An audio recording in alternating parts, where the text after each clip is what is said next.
Nós sabemos, queridos, que se você tirar 30 minutos aqui, né, para ler a palavra de Deus, você já leu praticamente quase, né, a metade do livro, né? Então, nós vemos aqui, queridos, que para você estar cheio do Espírito Santo, você deve, né, buscar, né? Você deve seguir, né? Aqui falando, né, sobre a oração, né? A oração também, queridos, ela, né, ela também nos ajuda, né, em todas as áreas, né? Tanto na área espiritual, né? E também para você vencer o inimigo, né? E nós vemos aqui fala, a oração é a palavra. Todos nós conhecemos o jargão evangélico. A oração é a chave da vitória. Isso é verdade. Então nós vemos que a oração, queridos, ela é a nossa comunhão com Deus, né? Deus nos responde, né? E nós vemos que o cristão precisa orar, né? Orar em todo momento. A Bíblia diz, né? Orai sem cessar, né?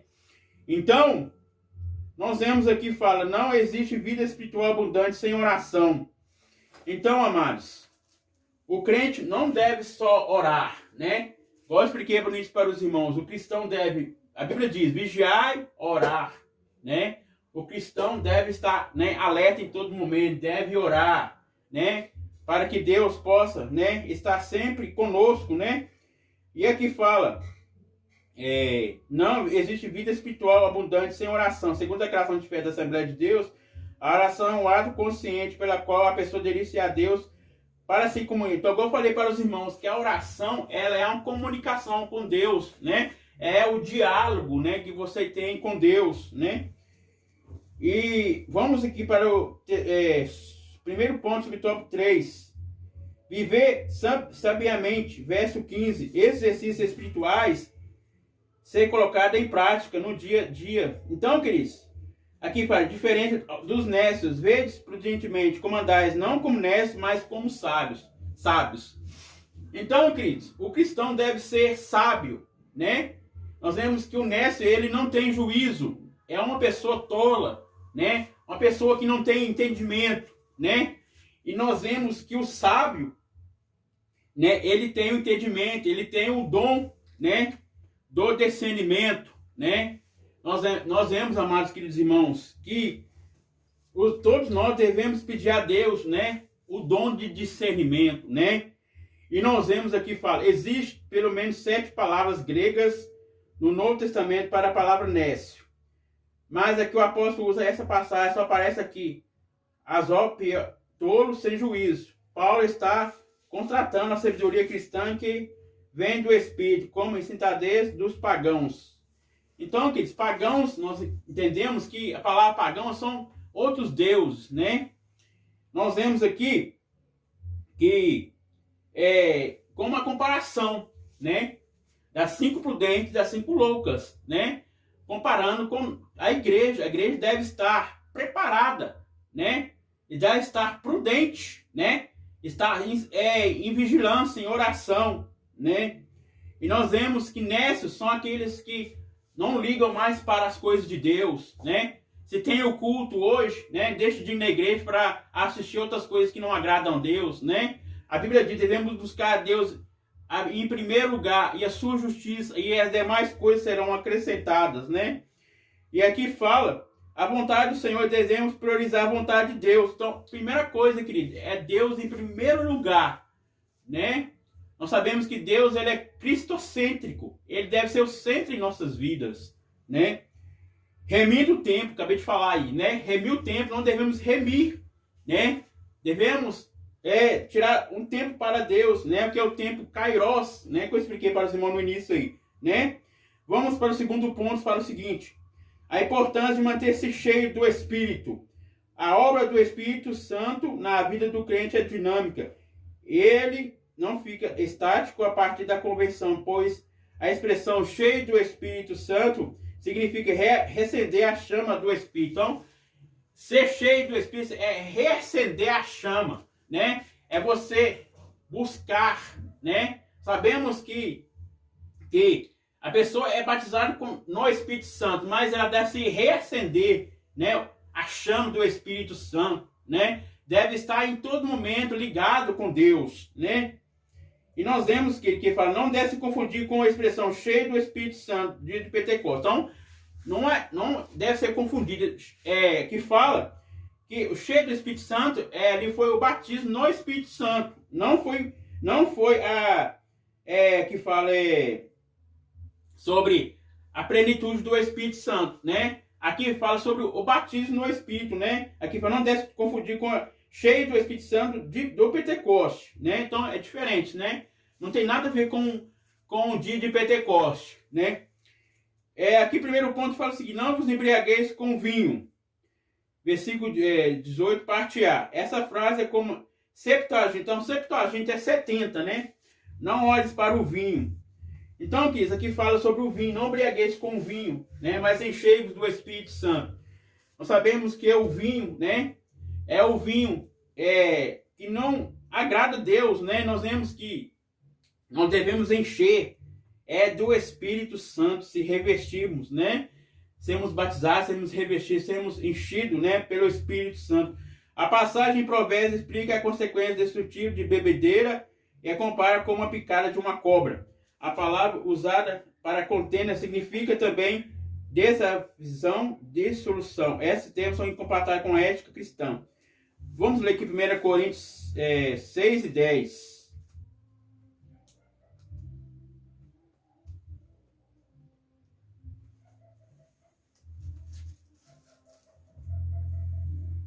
Fala o seguinte, não erreis, nem desvassos, nem os idólatras, nem os adultos, nem os efeminados, nem os sodomitas, nem os ladrões, nem os avarentos, nem os bêbados, nem os maldizentes, roubadores herdarão o reino de Deus. Então, queridos, isso aqui tudo é Paulo falando, né? Censura existida entre os irmãos, né? Paulo exortando a igreja, né?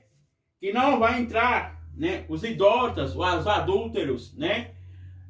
Os beberrões, né? Os bêbados, né? Os que bebem bebidas alcoólicas, né? Nenhum deles entrará no reino de Deus, né? Então, queridos, lá no céu não entra pecado, nem fadiga, nem tristeza, nem dor, né? Então, nós vemos aqui que nós devemos ser prudentes, né? E fugir do pecado, né? Enchei-vos do Espírito Santo, né? Da plenitude do Espírito, aleluia, louvado seja o nome do Senhor, maravilhoso, né? Esta lição, né?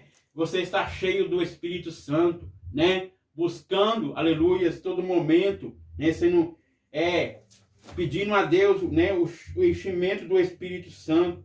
E aqui fala, mas enchei-vos do Espírito. Essa expressão indica renovação, novo enchimento. Então, nós vemos encher do Espírito Santo significa renovação, né? Ser renovado com o Espírito Santo, né?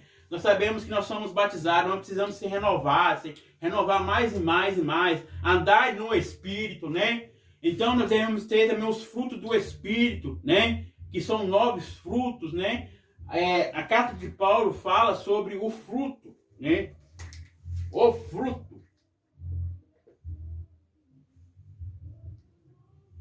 No singular, né? Paulo fala na carta de Paulo, né? Sobre o fruto, né? Perdão, carta de Paulo em Gálatas, né? Gálatas 6, né? Gálatas 6. Gálatas 5, perdão. Gálatas 5, né? Fala sobre o fruto, né? Então, nós vemos que existe 9 qualidades do fruto, né? E nós vemos que aqui fala o fruto, queridos, é a única fruta, né? Comparando, né, uma laranja, nós já estudamos isso, né, nas lição 5, né? Mas, queridos, o cristão, para ser cheio do Espírito Santo, precisa ter o fruto do Espírito, né? Porque, queridos, o fruto do Espírito são umas qualidades, né? A longanimidade, a benignidade, né? O que é longanimidade? Longanimidade é você esperar, né? Ter paciência, né? Então, tudo é ligado ao amor, né? É um único fruto, né? Então, amados, para estar cheio do Espírito Santo, precisa ter o fruto do Espírito, né? Testemunhar de Jesus, ser testemunha dentro da igreja e fora da igreja, né? Então, nós vemos aqui, fala, não confundir com o batismo no Espírito Santo. Então, estão falando, né? Não confundir o batismo no Espírito Santo com o enchimento do Espírito Santo. É completamente diferente, né? Encher do Espírito Santo é renovar, né? E batismo no Espírito Santo é você buscar, né? É você ser revestido, revestimento, né? Batismo no Espírito Santo é revestimento. E encher do Espírito Santo é plenitude do Espírito, né? A renovação. Então, é completamente diferente, né? Então, e aqui fala, cheio do Espírito Santo, diz a respeito do batismo do Espírito. Atos do Apóstolo, então, aqui diz a respeito do batismo do Espírito, né? Batismo do Espírito. Então, é batismo no Espírito. Em Atos dos Apóstolos, capítulo 2. Não é encher, não. É batismo, né? No Espírito. Então, não tem nada a ver com plenitude no Espírito. Observe, então, Pedro, cheio do Espírito Santo, lhe disse: ora, Pedro foi batizado no dia de Pentecostes, logo expressa, mostra de mãe do Espírito na vida do apóstolo. Na mesma trecho, Saulo, então aqui fala sobre Saulo, igual eu falei para os irmãos, né? Que a primeira, vamos falar antes primeiro, né? Nós vemos que Saulo, ele era perseguidor dos cristãos, né? Saulo, perseguidor.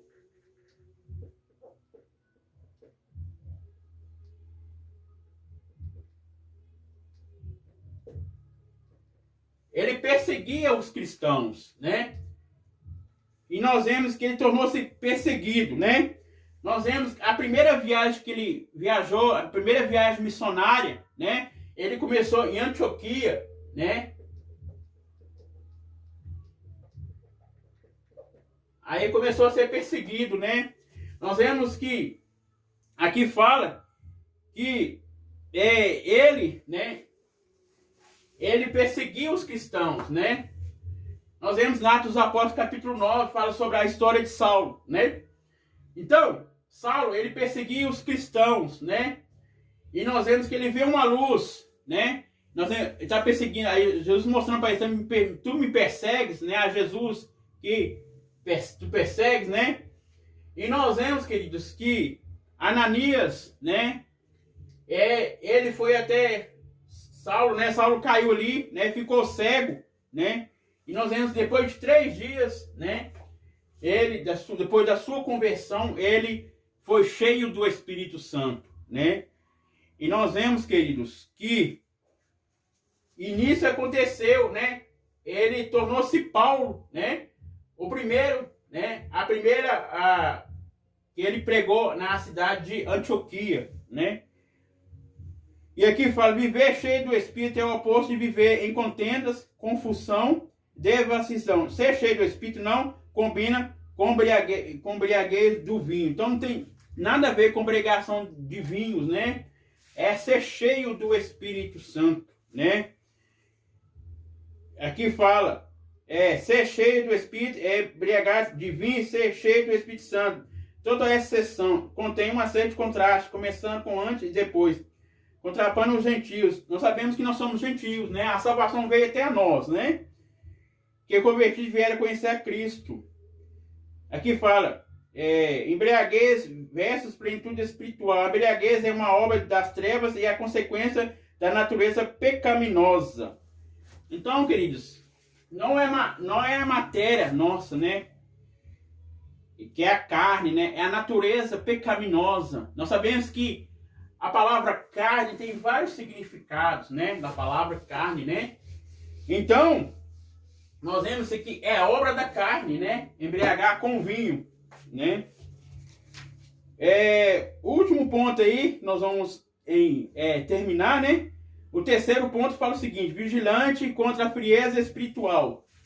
Então, queridos, aqui já é, né, falando para a igreja, né? Ser vigilante, né?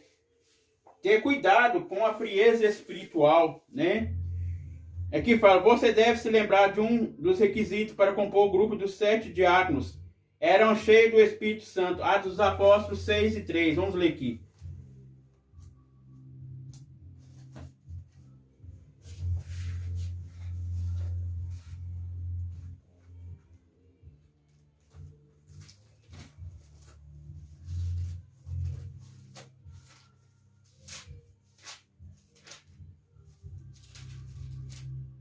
Fala o seguinte: escolhi, pois, irmão, dentre vós 7 varões de boa reputação, cheios do Espírito Santo, de sabedoria, as quais constituamos sobre a importância desse negócio. Então, aqui fala a instituição dos diáconos. O que é diácono? Diácono é aquele que serve, né?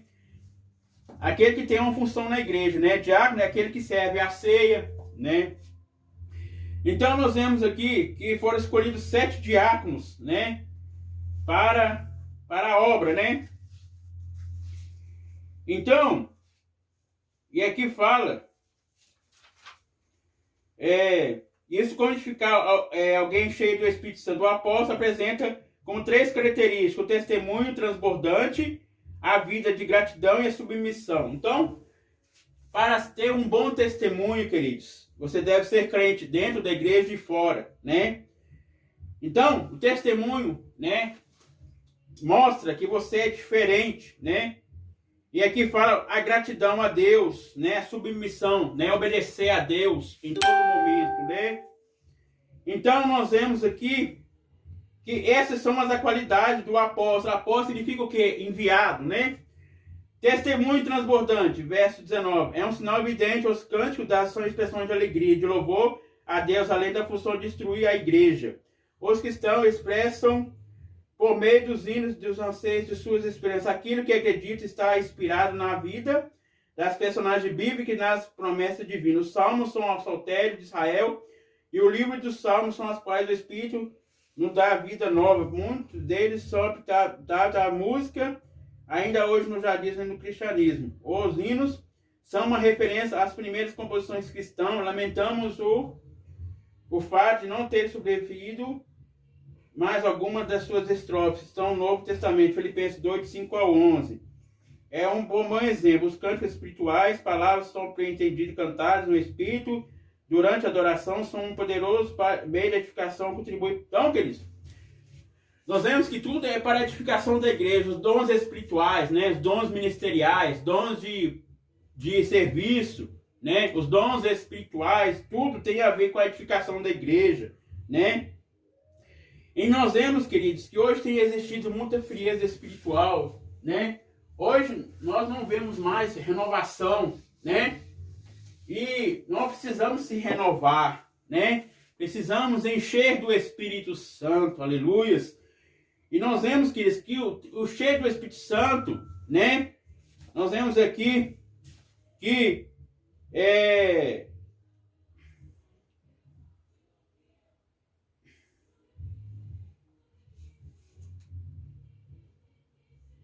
plenitude do Espírito Santo, né? Então, queridos, hoje tem existido essa frieza espiritual, né? Então, queridos, nós precisamos dar lugar ao Espírito, né? Para que nós possamos estar cheios, ser renovados, né? Para nós vencermos, né? Vencemos o diabo, né? Vencemos a nossa carne, vencemos o nosso eu, né? Então, e aqui fala, dá graça em tudo. Essa é a vontade de Deus, deve ser marca de todos os que estão. Amados queridos irmãos, devemos dar graça em tudo, né? Então, aqui, versículo 20 falando, né? Nós devemos dar graça em tudo, né? Mesmo na alegria ou na bonança, né? Devemos dar graça a Deus, né? Ser cheio do Espírito não nos leva a uma vida alegre, dando sempre esperança, sempre graças por tudo do nosso Deus e Pai, nosso Senhor Jesus Cristo. Efésios 5 e 20. O Espírito Santo nos capacita e leva a igreja à gratidão a Deus, centrada em Cristo. Há diversas passagens tripartidas no Novo Testamento, onde o Espírito Santo aparece como Pai, Filho e Espírito Santo. Aqui ele fala sobre a Trindade, né? Nós vemos que não existe a palavra Trindade, né, na Bíblia, né? Mas pelo contexto nós vemos que a palavra Trindade, né, o Deus Trino, né? O que é Trino? Trino é Pai, Filho, Espírito Santo.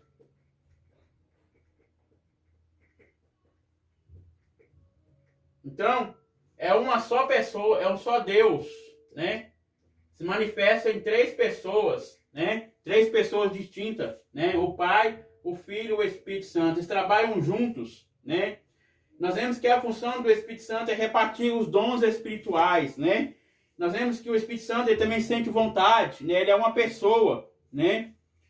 Então, queridos, nós vemos aqui a sujeição, o quebramento, a humildade, expressam bem a plenitude do Espírito. Submissão é outra consequência de uma vida na plenitude do Espírito.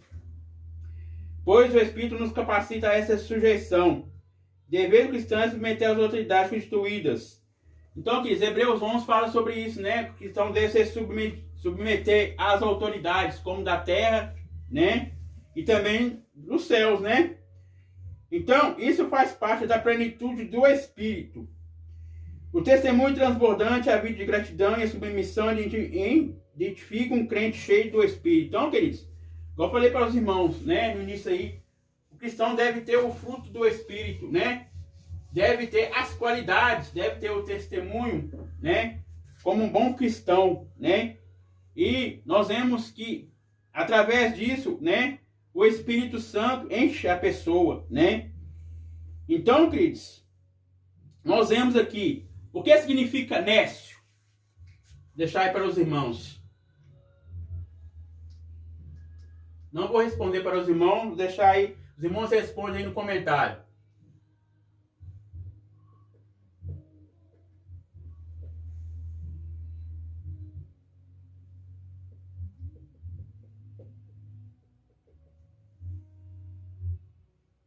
O que significa nécio em Efésios 5 e 15.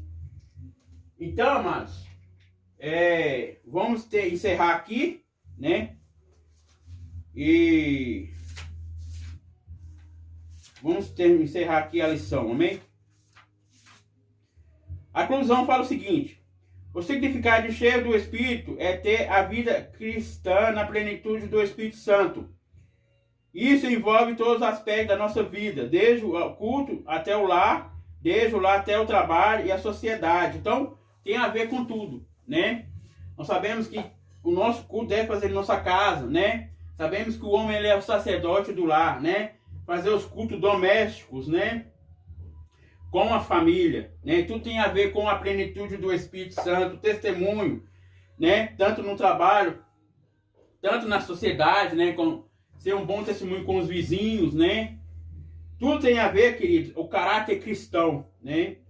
Então, que fala, por meio desse testemunho é possível observar, é cheio do Espírito. Maravilha, né? Uma lição maravilhosa, né? Então, eu espero que os irmãos gostem, né, desse ensinamento. Amém? Estarei orando para todos vocês. Meu Deus, meu Pai, muito obrigado, Senhor, por essa palavra. Nos abençoa, Senhor. Muito obrigado, Pai, de aprender mais e mais a Tua palavra, que nós possamos encher do Espírito Santo, Pai. Pai, ser renovado, Senhor, em todo momento da nossa vida, meu Deus, largando o pecado, Senhor. Ó, Pai, muito obrigado pela essa palavra, Senhor, que nós possamos ser cheios mais e mais e mais, Pai, ser transbordado, Senhor, ser ligado contigo, meu Deus. Abençoa cada um que possa assistir este vídeo, Pai, possa sentir a Tua presença, em nome do Senhor Jesus Cristo, amém. Se você gostou, deixa aí seu joinha.